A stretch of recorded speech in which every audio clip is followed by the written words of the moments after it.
പ്രിയപ്പെട്ടവരെ, സമുദായത്തിൻ്റെ പ്രത്യേകതകളെ കുറിച്ചാണ് ചോദിക്കുന്നത്.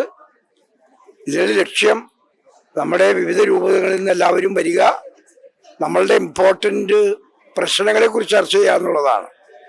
അപ്പം നമ്മളിവിടെ ചർച്ച ചെയ്ത വിഷയങ്ങൾ രാവിലെ നമുക്ക് ഇവിടെ പ്രതിനിധി സമ്മേളനം ഉണ്ടായിരുന്നു.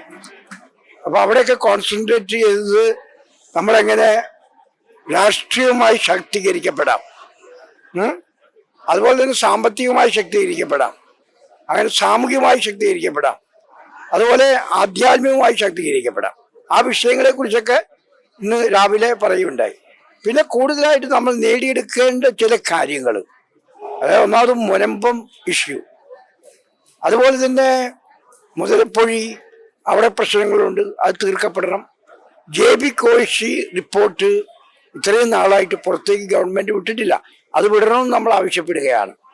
അതുപോലെ തന്നെ വിഴിഞ്ഞത്ത് മെത്രാന്മാരുടെ പേരിലും വൈദികരുടെ പേരിലും മറ്റുള്ള പേരിലൊക്കെ കേസുണ്ട്. ആ കേസൊക്കെ ഗവൺമെൻറ് ഇടപെട്ട് പിൻവലിക്കണമെന്ന് നമ്മൾ അഭ്യർത്ഥിക്കുകയാണ്.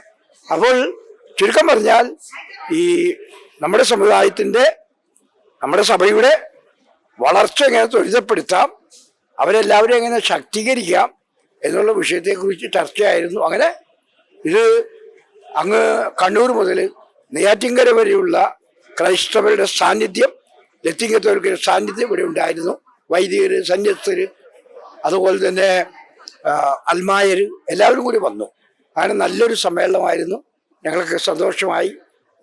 ഇവിടെ വന്നവരൊക്കെ ശാക്തീകരിക്കപ്പെട്ടു പോയി എന്ന് നമ്മൾ വിചാരിക്കുകയാണ്.